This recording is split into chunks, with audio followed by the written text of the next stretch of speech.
Hello, this is the Bible in Fewer Words. We are Carol and Steve Wells. This is episode 81, Joshua, chapters 8 and 9.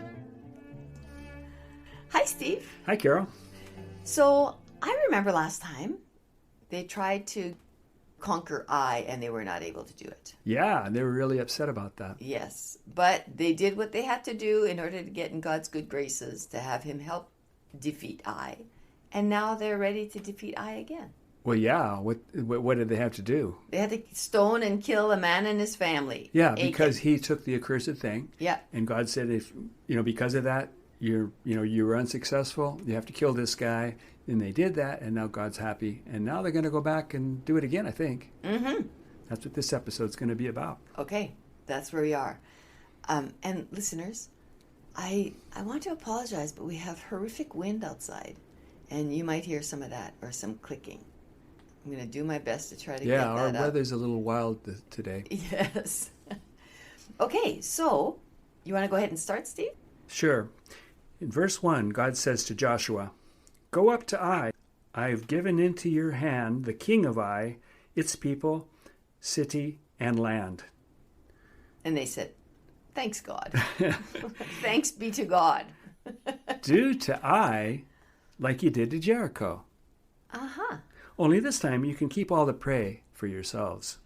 And prey is a funny word, isn't it? Yeah, it is. Yeah, but it's all the stuff, I think. Uh-huh. And spoils is another funny word. I think they're equivalent, I believe. Yeah.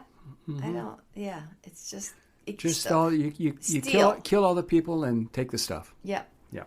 And so it's pretty much kill the people so you can take their stuff. And their land. And their land. Mm-hmm. Okay. So this is verse 3.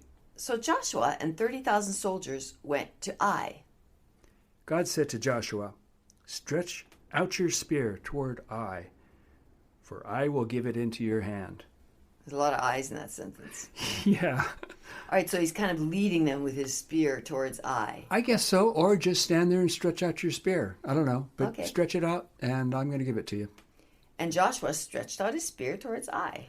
As soon as Joshua stretched out his hand, the men entered the city and set it on fire. Then Joshua and the Israelites killed the men of Ai. They killed everyone in Ai, except the king, who they brought to Joshua.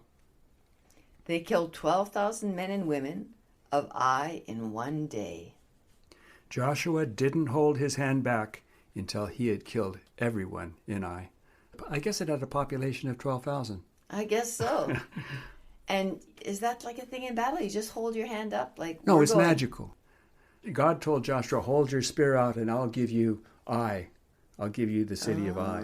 So, no, it's like when Moses had hold his hand up when they were fighting the Amalekites back in Exodus. Mm-hmm. When his hand was up, they defeated the Amalekites. Mm-hmm. Yeah. When he dropped his hand, when he couldn't hold it up any longer because his hand got heavy, then the Israelites dying. Were defeated. Yeah. Okay. So I think that's what it is. It's magic. So verse 27. But Joshua kept the animals and the spoil as God commanded. Then he burned Ai and destroyed it forever. It's a desolation to this day. Verse 29. Joshua hung the king of Ai on a tree until evening. After sunset, Joshua took the carcass down, left it at the gate of the city, and put up a pile of stones. It's still there today. We'll have to check on that. Yes. See, yeah. Then Joshua built an altar and offered burnt offerings and sacrificed peace offerings on it to God. That's nice. They're going to have peace now. They're going to have burnt offerings first. Yeah. Just kind of say, look, we burned all these people. But it's strange, the peace offerings after they've just done what they did. Yes. Yeah. At the altar, Joshua wrote the entire law of Moses on stones while all the other Israelites watched. That must have been quite the process, writing it on stones. All of the law. So everything that we've covered so far, and we've done it in fewer words. Mm-hmm. Joshua's doing it in many more words. He's writing the whole Pentateuch, I guess. And all the people are standing there watching him. Yeah, watching him. That must have been exciting. Yeah. I bet maybe one or two of them said, hey, we're getting kind of hungry and thirsty. Let's complain to God. Yeah, you need to dot that I there. I think I see a tittle that needs some work. Okay, so after writing the law on stones, Joshua read every commandment of Moses to the people along with all the blessings and curses.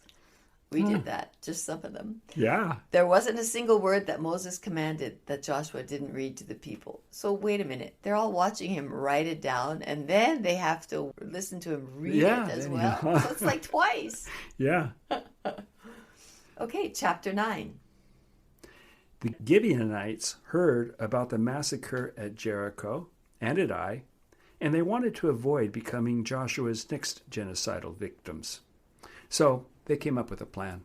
All right, and we're saying Gibeonites with a B as in boy. Is Yeah, that right? It's not like Gideon and his Bible. This is Gibeonite. Okay. So they pretended to be travelers from afar by dressing in old clothes with old bread and wine. Yeah, that'll fool him, won't it? I actually thought it was also old wine. I'm going, well, wine kind of gets better Well, with I think age. it was old wine. I think it's old bread and old wine. Yeah. Then they went to Joshua and said to him, "We are from a faraway country. Make a treaty with us." Joshua made peace with them and agreed to let them live.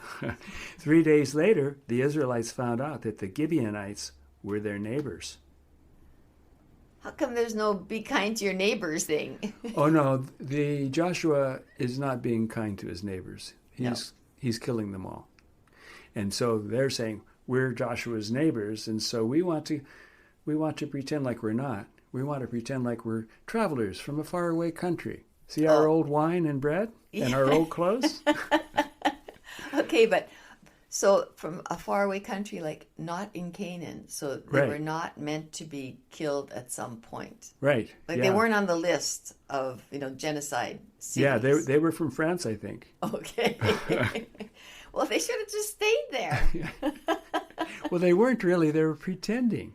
Uh-huh. They were pretending to be from a faraway country, wearing the old clothes and the wine and the bread. Okay, so really they were on the genocide list. Yeah, they were their neighbors. And so what we find out here in verse 16 is that 3 days later, after they told him this story, Joshua finds out that the Gibeonites were their neighbors. Uh-huh.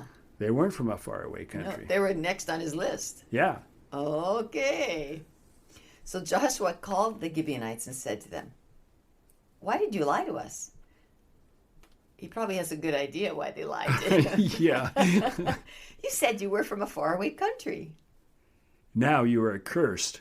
You will be slaves and never free. You'll chop our wood and fetch water for God's house. So Joshua made them choppers of wood and fetchers of water. They're still doing that to this day. The Gibeonite boss, that wasn't a bad idea to take his chances on that, because now at least they get to live and they're choppers of wood and carriers of water. Yeah, I guess. I guess that's about as good as it gets I when you're a guess so. neighbor of Joshua. Uh-huh. Yeah. Yeah, you don't want to be a neighbor of Joshua's No. who has God on his side. That's right. He can't do it by himself, but, Okay. Well, I think we're done here. We are. That was kind of a quick one. Uh-huh. Great. Okay. Do we have anything else we want to say to our listeners? Next one's going to be an interesting one, our next episodes. Be here for that. Okay. Hey, thanks for listening. See you next time. Bye-bye.